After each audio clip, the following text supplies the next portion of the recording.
Good morning, everybody. Thanks so much for joining today. This is Sandy Atkinson with the Iowa Healthcare Collaborative, and if you're on today, we are going to jump into our first topic of C. diff.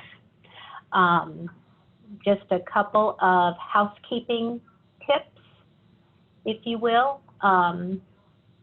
Please mute your phone lines. Do not place the call on hold. We will be utilizing the chat box for questions, and this session is going to be recorded.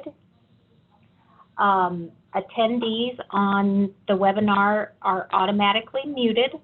However, we highly encourage you to interact and use questions during the event using the chat box function, which can be accessed by clicking the chat button at the bottom of your screen. And it is circled right here.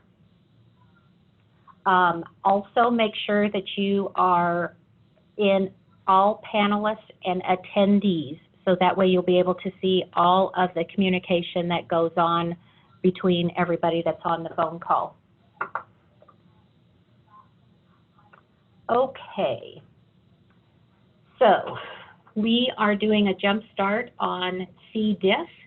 And the purpose of our jump starts is to stimulate action to jumpstart a new team or process, impart fresh ideas, provide peer perspectives, and energize your quality and infection prevention efforts.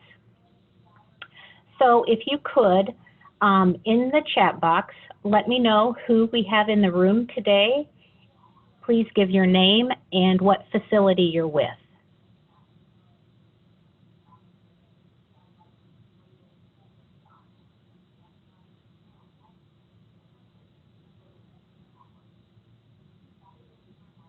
Hi, Sherry. Hi, Jen. Hi, Mary. Nancy. Michelle and Lori. Joyce. Kara. Cindy. Tanya and Michelle. Stephanie. Jody. Tanya.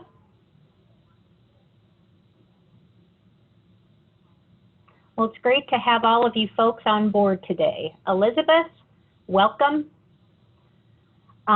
Just a quick get-to-know-you question. When you were trick-or-treating as a kid, what was the best trick-or-treat treat you ever received?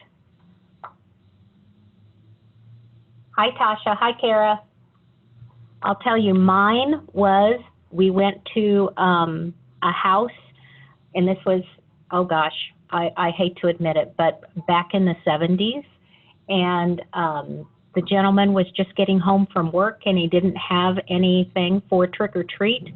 So we got my brother and sisters and I, we got a 6-pack of Pepsi and we each got $1. I thought that was great. I'm hearing popcorn balls, caramel apples, homemade popcorn balls, candy bars, dollars. I agree, those were the best. Large candy bar, yeah. Instead of buying just those mini ones, dimes and dollars. Yep. Did anybody ever receive pennies? I was talking to my daughter when she took her grandkids out, or my grandkids out, and she said that somebody gave them pennies. I remember getting pennies. Homemade popcorn balls. I agree with you ladies. I think homemade popcorn balls are the best. Okay, well, we will go ahead and get started today. The objectives for our C. diff topic these next 2 weeks is going to be rapid identification and diagnosis, including ruling out CDI in patients with diarrhea, prevent transmission of CDI, Clostridioides difficile infection, And by preventing transmission, we need to establish guidelines for using contact precautions, establish, maintain, and monitor an effective hand hygiene program, environmental controls, and monitoring of those environmental controls, ensuring that they're effective and doing what they need to do. Antimicrobial stewardship, including analyzing antimicrobial use, determining appropriateness of the selected treatment, and limiting use of antimicrobials through formulary controls. Define and utilize best practices for process improvements. And finally, create peer-to-peer collaboration among hospitals. Those of you that are on the front lines know how important it is to share and steal shamelessly. So I will be expecting lots of sharing and collaborating with this discussion today. What is Clostridioides difficile, or as it used to be known, Clostridium difficile, or short C. diff? C. diff is a gram-positive, spore-forming anaerobic bacillus that produces 2 exotoxins.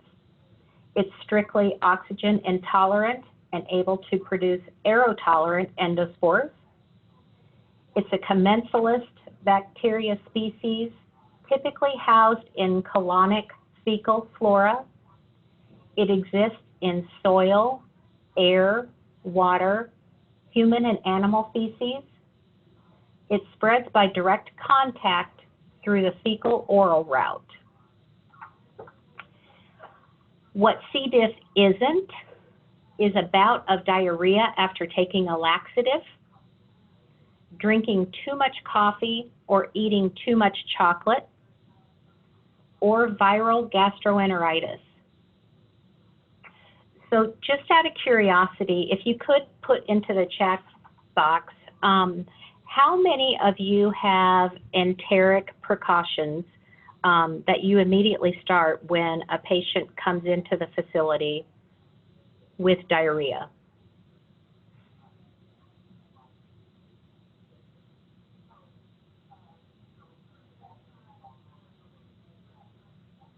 Okay, I've got several of you that say you do. Do you find that it's more difficult in one area than in other? So, for instance, ER versus clinic versus inpatient?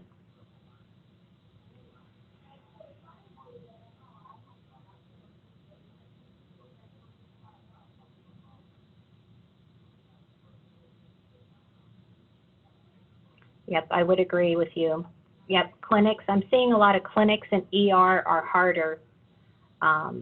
Jennifer, you indicated that it varies across the different settings. Yeah, I would have to agree with you. From my clinical experience, it's been ER and clinics seem to be the hardest to narrow focus and try and adhere to precautions. Okay, moving on. So why is C. diff important to look at? Why is it important to adhere to? It is the most common microbial cause of hospital-acquired infections in U.S. hospitals. It accounts for 453,000 cases of CDI annually. 57% of all those CDIs occur in patients greater than 65 years of age and older, and 10 to 30% of those patients with healthcare-associated CDI will have a recurrence.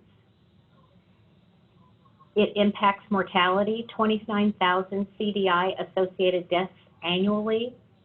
Nearly 90% of CDI-associated deaths in patients are in those that are 65 years of age and older. And 9.3% of those patients with healthcare-associated CDI die within 30 days of diagnosis. Now, the other piece to that is that those are the types of patients that are typically immunocompromised and have significant comorbidities, but it doesn't always have to be. So just something to consider. And then the cost is that it impacts our healthcare system $4.8 billion annually in excess costs. So just out of curiosity, how many of you have identified specific populations that show an inherent or an increased risk of CDI? Have any of you done any work around that?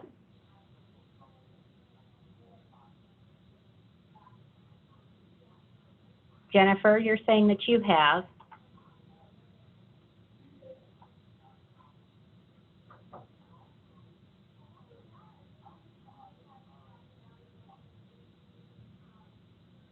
This is kind of a tough culprit to handle as well, because you may identify somebody that you think is at high risk. Yeah, you're right, Lana. It's elders and long-term care as well. I know in my experience with long-term care, that seems to be the hardest, because you're dealing with a lot of times staffing shortages, and while you try to adhere to isolation precautions, contact precautions, and that type of an environment, sometimes you can be hindered by the environment, because DIA maintains, and as well they should, that that's the patient's home. So you have to be very, very cautious of how far you limit those types of things. So that can run a fine line. Mary, you indicated that you work with antibiotics and C. diff, and I would agree with that too.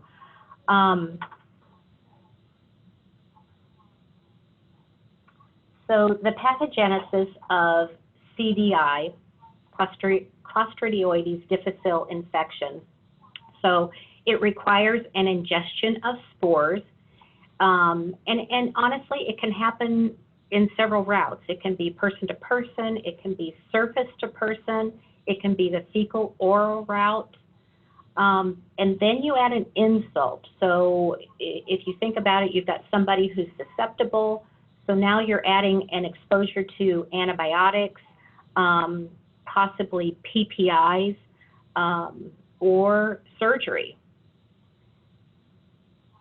And so then it causes an alteration in the gut microbiota, and two cytotoxins, A and B, are created as a result of the microbial imbalance of the normal flora. Toxin A is an enterotoxin that causes increased intestinal permeability and fluid secretion. So that's where you get that very watery, loose diarrhea. And then toxin B causes the inflammation to the colon. That's where you get the low pain. That's where you a lot of times will get the fever coming from. And then the toxins bind to target receptors in the colon, which is the brush border, and it leads to endocytosis. It creates changes in epithelial cell structure, causing leakage of fluid into the intestine and allowing granulocytes into the intestinal lumen, which is where you get the shedding and sometimes the necrosis in those really truly sick folks, creating toxic megacolon, and then loss of the intestinal barrier function, leading to diarrhea and colitis. So that's the body's attempt, the immune response, to get rid of that type of infection.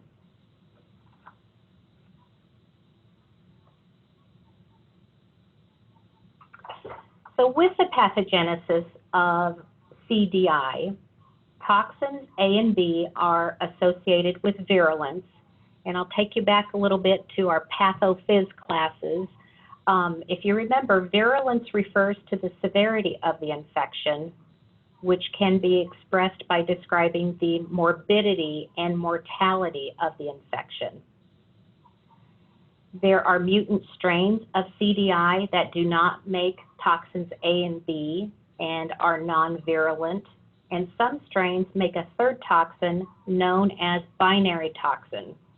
Binary toxin alone is not pathogenic, but it can act synergistically with toxins A and B in severe colitis, and it's more commonly found in animal strains.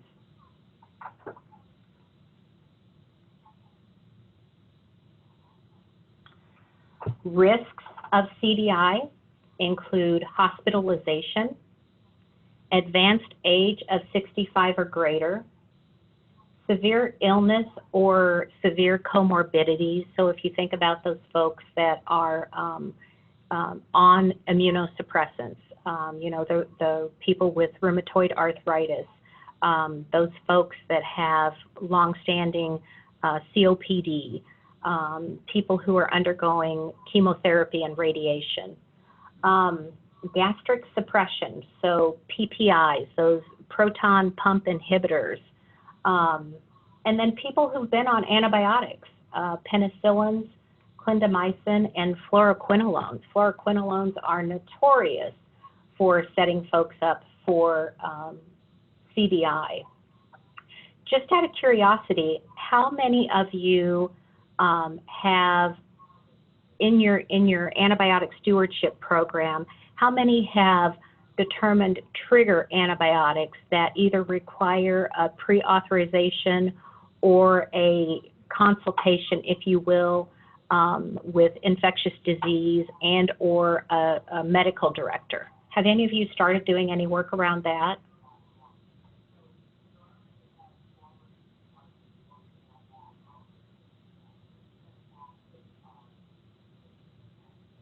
I'm seeing some yeses, I'm seeing some no's.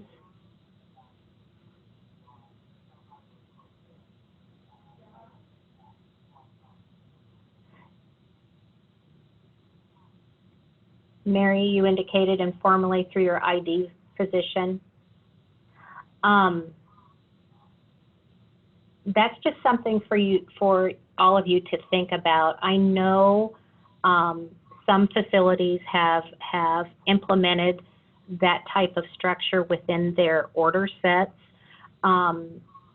It's just something to consider as an option as you start to build out your antibiotic stewardship program, and then including pieces wrapped around specific diagnoses. Lonnie, you're right. Facilities are starting to reduce the amount of fluoroquinolones that they use, and they're looking at their antibiograms. How many of you have antibiograms?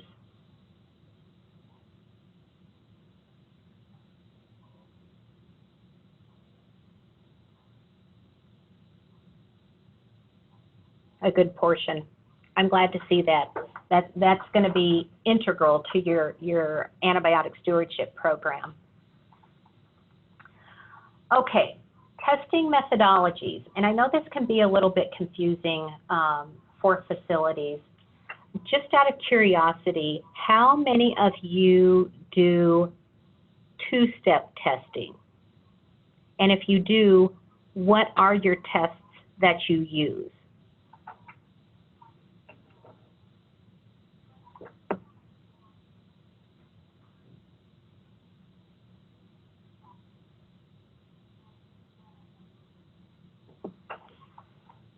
Okay, I'm seeing PCR and EIA, Cepheid, NAT, and then EIA for toxin and antigen. Okay. Biofire and Cepheid.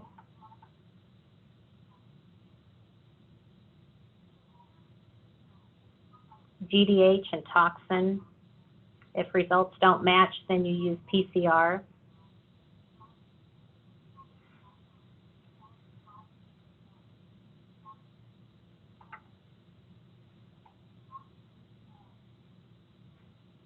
Okay, So let's talk a little bit about these testing methodologies. And there are some advantages and disadvantages to the most commonly used steps. It's always been my opinion, and out of the research that I've done, that it's best to have a two-step process when it comes to identifying and defining C. diff. Just because if you have the one test, a lot of times you're picking up on colonization rather than active infection. So again, I'll take you back to a little bit of pathophys, and if you remember, when you are testing sensitivity in a disease, you're testing the ability to correctly identify the disease. So you're looking for that true positive rate.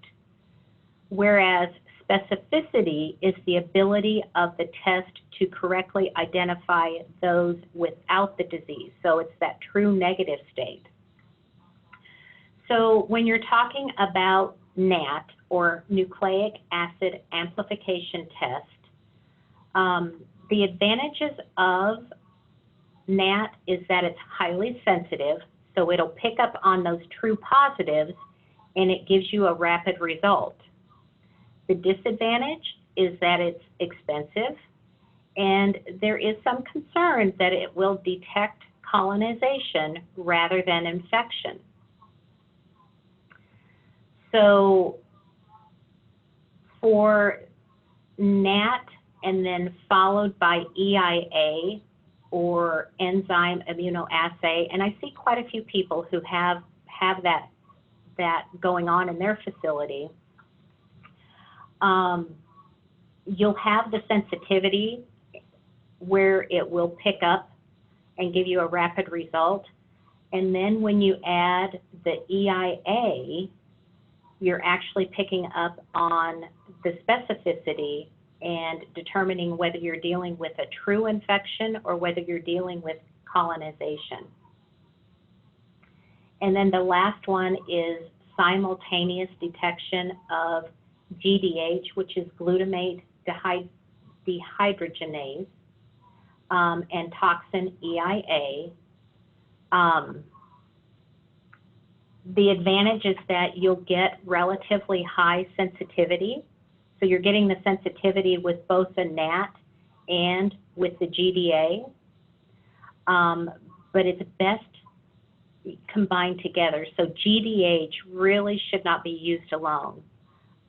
What that's going to do is just confirm whether there is C. diff or has been C. diff at one time in the colon. And then as you can see through the testing methodologies, if you have a GDH positive with a toxin EIA positive, you're dealing with a C. diff infection. If the GDH is negative and the toxin is negative, there is no CDI. A positive GDH with a negative toxin indicates no CDI, but a possible carrier of non-toxigenic C. diff. And then GDH negative with toxin positive, it's unclear, but the result is usually positive or negative, but then you'll need to do another test. The last one is a culture, and I don't know how many of you do this, but a stool culture in and of itself is highly sensitive. They like to get it to determine whether they're dealing with a species that's already been around or whether they're dealing with a newfound species. So it aids in typing and it aids in susceptibility. The disadvantage to the culture is that it has a long turnaround time, and it really shouldn't be used as a standalone test because the toxin has to be confirmed.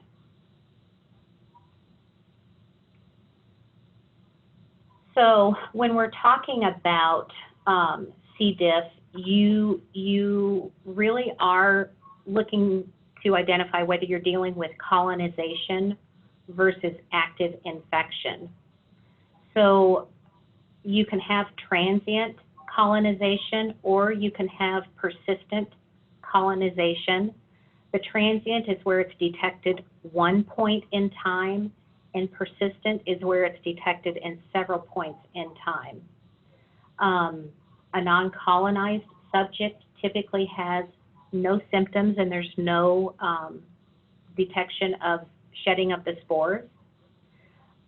You can have C. diff colonization, and that's for those patients that don't have any symptoms, but you do a GDH and you determine that, yes, this patient has had C. diff at one point in time. The determinant as to whether you're dealing with a CDI really is the symptomology, and then whether the patient is showing toxins within the stool, and then having the shedding of the spores. How many of you have had to have conversations with providers about patients that they feel or are treating for C. diff and they really do not have C. diff, or vice versa?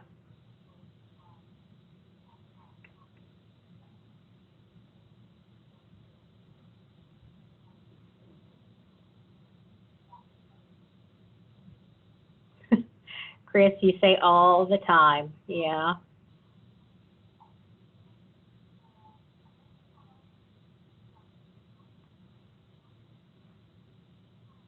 Do you feel that the providers don't understand, they don't understand about the 48 hours before a patient presents with presumptive C. diff, or that they just want to get treatment started and on board so they can move on? What do you think is going on?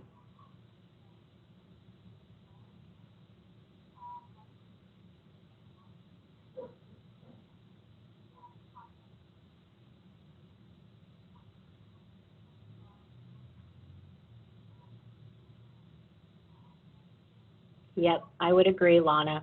Treat it now thinking.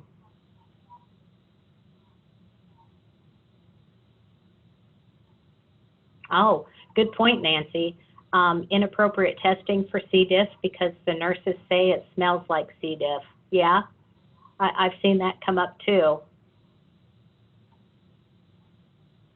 How many of you do a 48-hour history with patients to see if they've changed, if they've had a laxative, or whether they've had, you know, for instance, lots of coffee or lots of chocolate, or some other type of diarrhea-producing event to help, if you will, as a decision tree for providers? I know the nurses do an assessment, but do you guys do any more in-depth when it comes to that type of thing?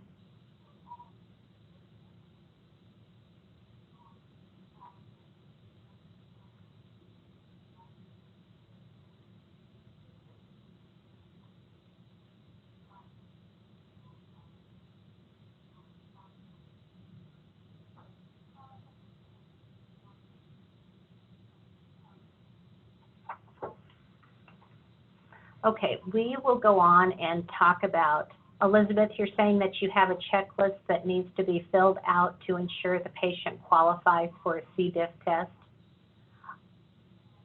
Would you be interested in sharing that, Elizabeth? I think I have some facilities that would really be interested in seeing that.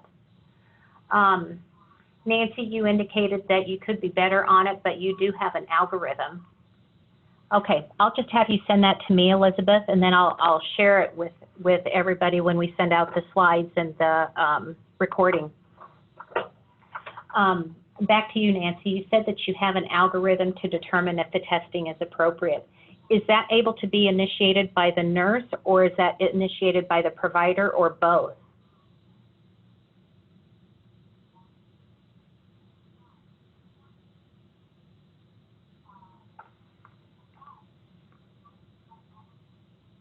by the nurse, and both have been educated.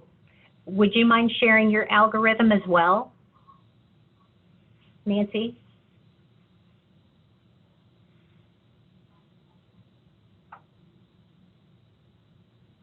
Okay, same as North Iowa.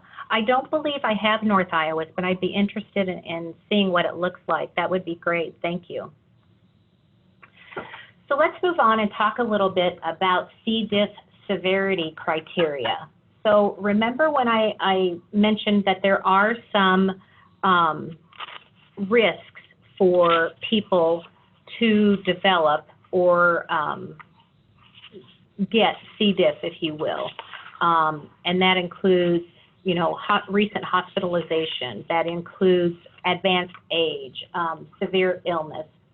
So this just goes through and talks a little bit about that severity criteria.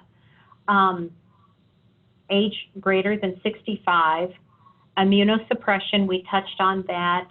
You know, potentially those solid organ or stem cell transplant patients, patients with HIV. I know there is a subset of patients, HIV patients, who really do have a lot of issues with CDI. Those patients on corticosteroids, you know, equivalent to 20 milligrams of prednisone a day. Temperature greater than 38 degrees Celsius. An increase in serum creatinine greater than 50% from baseline, or significantly reduced urine output. An elevated white blood cell count greater than 15 times 10 to the 9th power per liter. Albumin less than 30 grams per deciliter. I was a little surprised by that. I was not aware that decreased albumin is a high risk for severity of C. diff. And then abdominal examination consistent with peritonitis. So this kind of helps determine whether you've got a CDI patient who's potentially moving towards sepsis or septic shock. So if you think about it, mild to moderate disease on a severity scale is that the patient would have 2 of the severity criteria, but the patient is also hemodynamically stable with no signs of shock. If you're dealing with severe CDI disease, the patient has 2 or more severity criteria. The patient is hemodynamically stable with no signs of shock. And remember that shock is a systolic blood pressure less than 90 millimeters of mercury, or a systolic blood pressure decrease less than 40 millimeters of mercury from baseline, urine output less than 0.5 mLs per kg per hour, decreased level of consciousness, or a serum lactate greater than 2 millimoles per liter.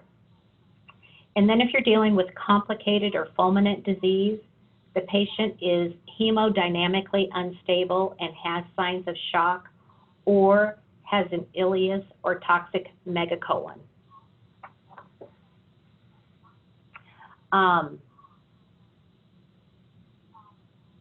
This is what pseudomembranous colitis looks like in a patient who has developed or had CDI and then developed the pseudomembranous colitis.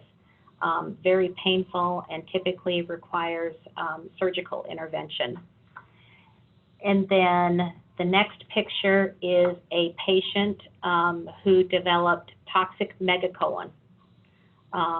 When I was doing some research for this, I was a little surprised at how frequently this develops in those patients who are severely immunocompromised. So it really can be quite detrimental to those patients. So next is a treatment pathway for C. diff. And so I know this is a little hard to see, but typically, you will have a patient that you suspect of CDI. The patient then goes through the appropriate amount of testing, and if they're positive, then you would determine whether you're dealing with mild, moderate, severe, or complicated disease, and then that in and of itself will help determine what type of treatment the patient needs to be on. Just out of curiosity, how many facilities out there do the fecal microbiota transplant for those patients that have severe or recurrent CDI?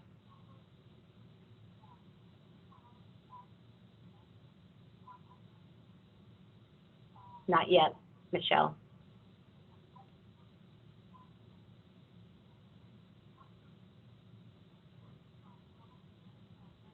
I believe there's only about a handful of facilities that are doing it, and they have very strict criteria, which we'll talk about in the next slide, as to when it's appropriate to do FMT versus antibiotic treatment. So, Lana, you indicated that referrals are seen. Yeah, I would agree with that. I know I have taken care of a couple patients who came skilled to a facility that I was working at that had fecal transplants. And they said that after about 72 hours, they absolutely felt amazing because of the fecal transplants. So I believe they have good results, although I've never personally experienced it. So let's talk a little bit about the treatment recommendations for adults when it comes to CDI. I will tell you, when I was doing my research for this webinar, there are different treatment indications between the pediatric population and the adult population. So the recommendation of treatment for adults is, if it's an initial episode and non-severe, with supportive clinical data of leukocytosis with a white blood count of less than or equal to 15,000 cells per ml, and a serum creatinine level of less than 1.5 milligrams per deciliter. The recommendation is vancomycin, 125 milligrams, given 4 times a day for 10 days, or fidaxomicin, 200 milligrams, given twice daily for 10 days. You can alternate if the above agents are unavailable, or you can use metronidazole, 500 milligrams, 3 times per day for 10 days. Based on the research that I did, the metronidazole is not as effective as the vancomycin and the fidaxomicin.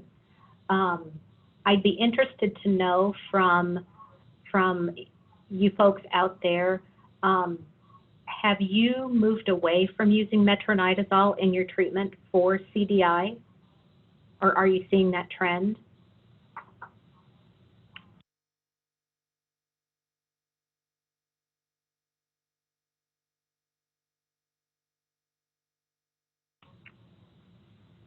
Chris, you indicated that you're using oral vancomycin.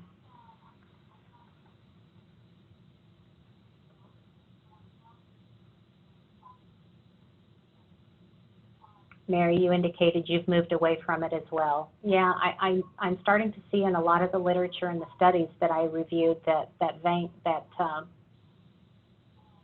metronidazole is pretty much going away for treatment of CDI.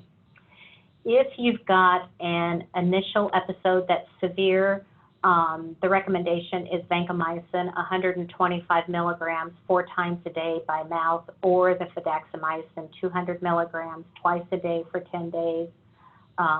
You know, the initial fulminant, where you might be dealing with a more severe case, includes hypotension and shock, and or shock, ileus or megacolon.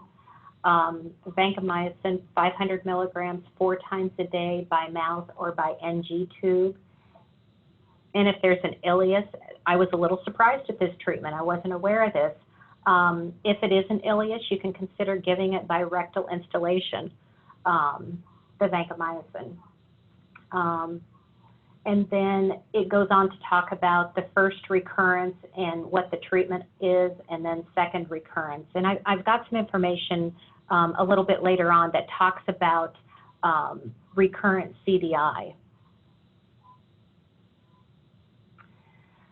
So risk factors for recurrent CDI, you've got clinical factors that include previous CDI episodes, immunocompromised, decreased serum antitoxin A, IgG, greater than or equal to 65 years of age, presence of comorbid conditions such as renal disease and CHF, history of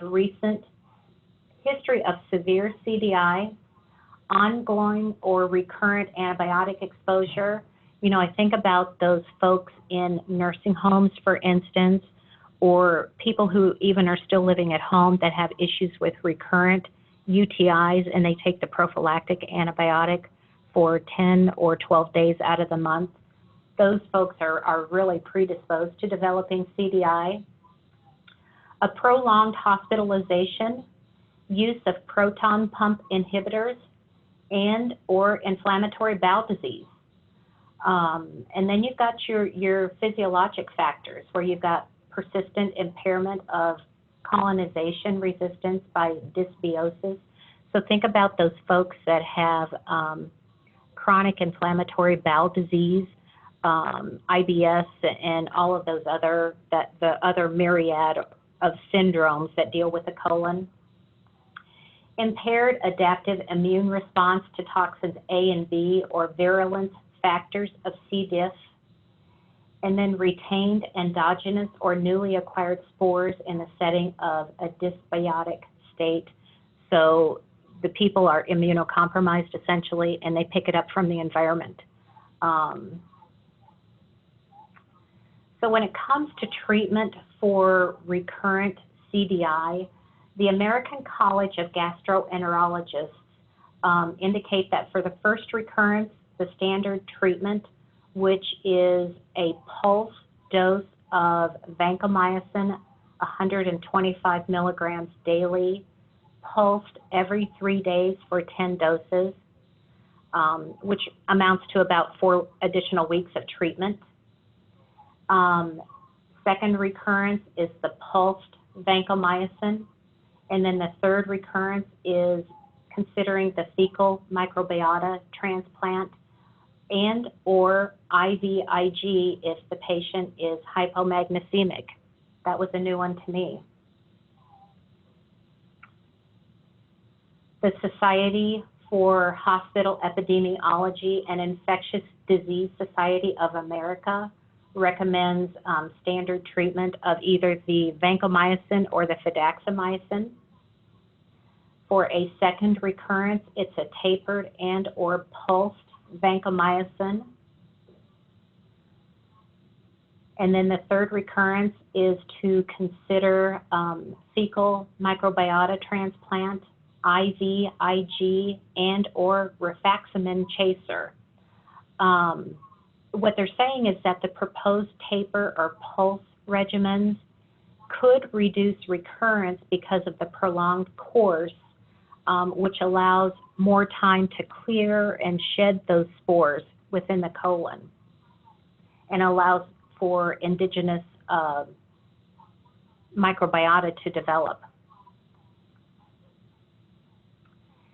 And then the European Society for Clinical Microbiology and Infectious Diseases, they recommend that you use fidaxomicin, oral vancomycin with metronidazole. For a second recurrence, they recommend fidaxomicin, oral vancomycin with a pulse taper strategy. And then the third recurrence is fidaxomicin, oral vancomycin, and pulse taper strategy. What I found kind of interesting is that with the European Society, They don't recommend FMT. They found that in their clinical research and trials that FMT is not as effective, at least in what they studied. I'll put it that way. And then I went on to look a little bit about FMT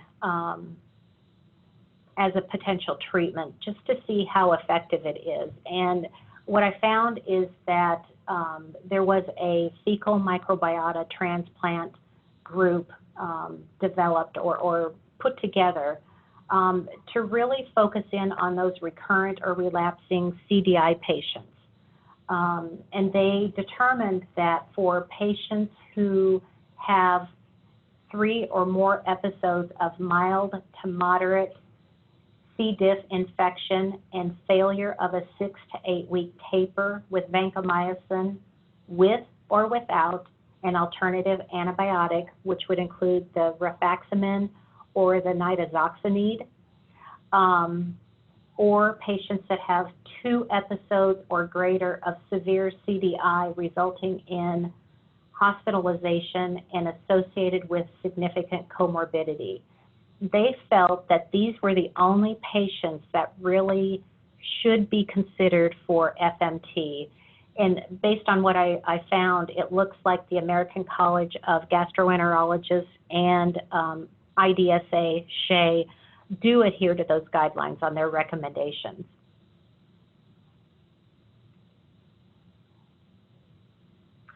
The indications for FMT and recurrent CDI based on the societies is that 4 or greater episodes of CDI after a pulsed vancomycin regimen comes from the American College of Gastroenterology.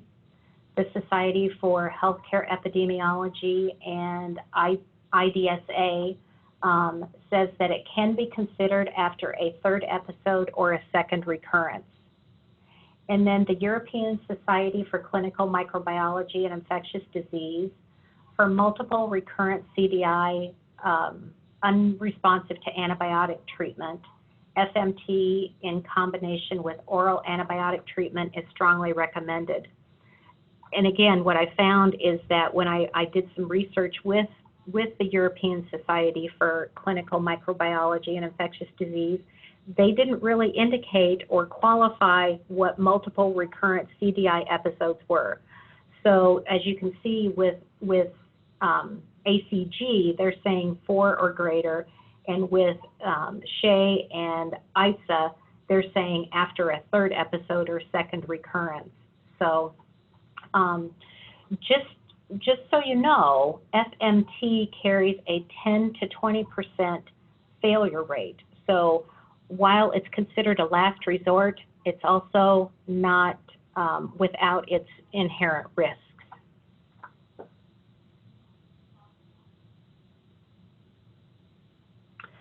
So I've got a decision tree here that was graciously provided by Jennifer at Pella.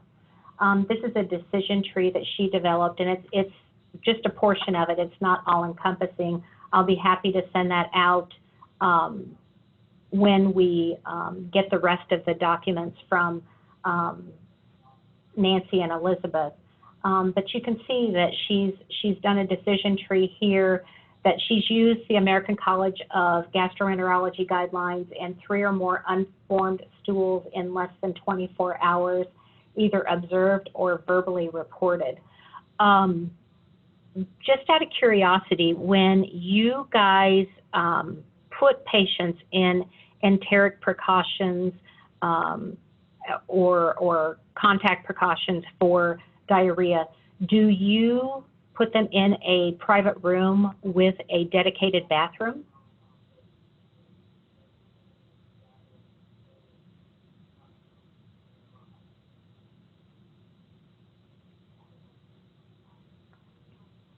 I'm seeing yes at a lot of facilities. Tanya, you said that that's all you have at your facility. I'm glad to hear that. Chris, you indicated that all your rooms are private, but intensive care shares a bathroom. So you use a commode. Just out of curiosity, in the commodes that you use for your unit, Chris, do you use commode liners?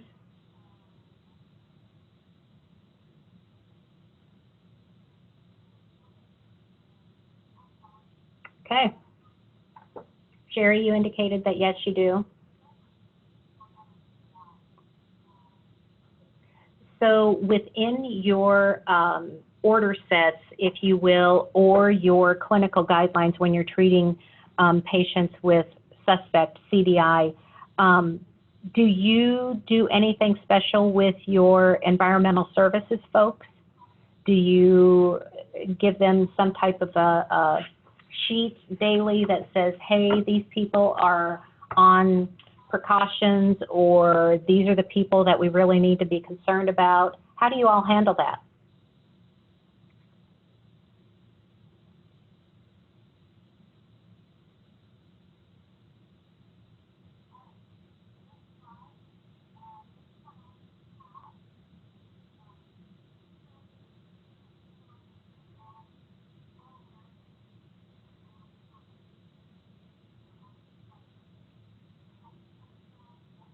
Precaution signs. Sherry, you indicated that you talk to them daily about cleaning.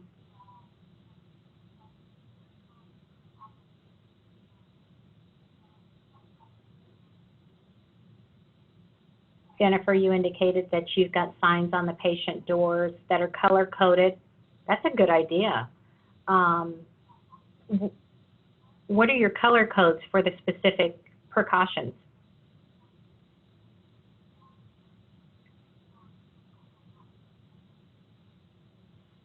Green is contact, okay. Precaution signs on the door. I've seen some that use green colors, green to indicate, and then another facility uses orange. That's a great idea, guys. Thanks for sharing that.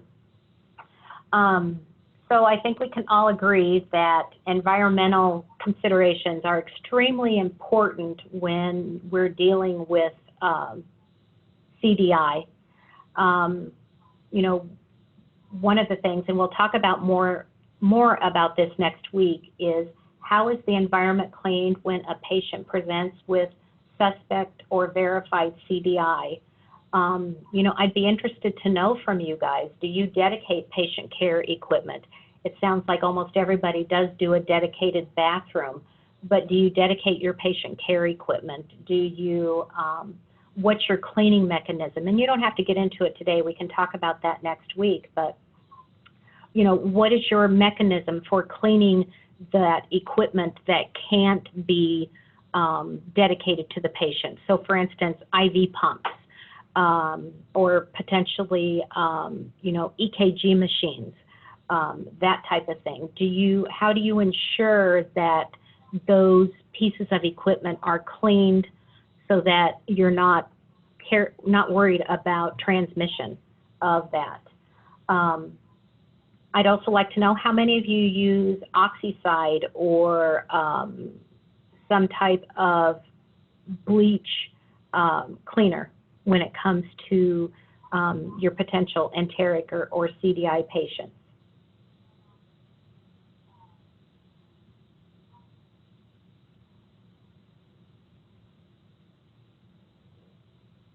Mary, you indicated that you use bleach. Elizabeth, you said you use bleach.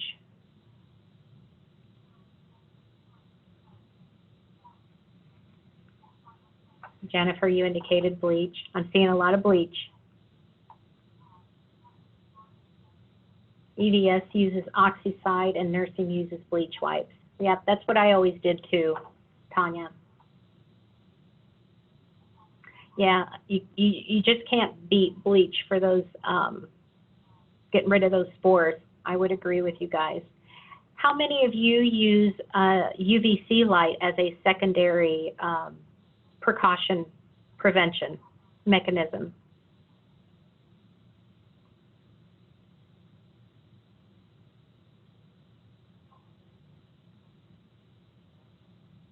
Nancy, you've got a UV light. Stephanie, you indicated you've got a UV light.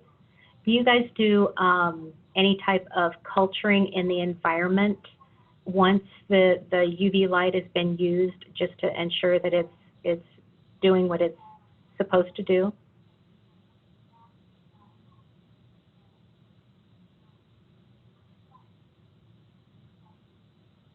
Okay.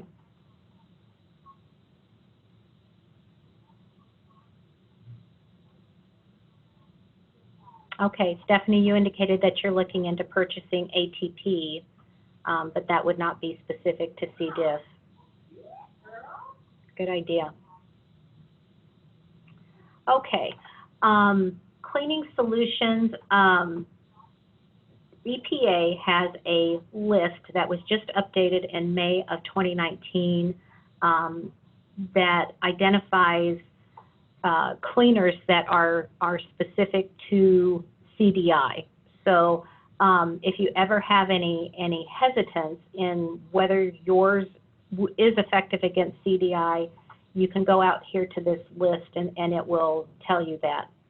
So Mary, you indicated that you use a black light for competency. I've seen that. I actually used to use that as well, and I found that very effective when it came to those high touch areas, and really gave a true outlook on how the cleaning was completed.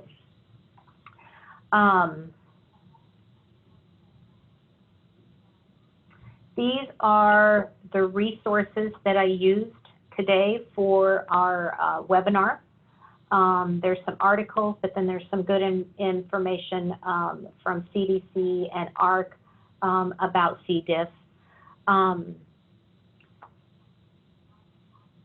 I would encourage you to share your content from today's webinar with appropriate resources in your organization. A link to access the recorded webinar will be sent along with the slides from today's webinar. And then we will continue our discussion next week on C. diff, and I plan to get more into the cleaning and environmental concerns, as well as talking about different things that you all have implemented. Do any of you have any questions that you want to ask, or clarifications that you need on the information that was presented today?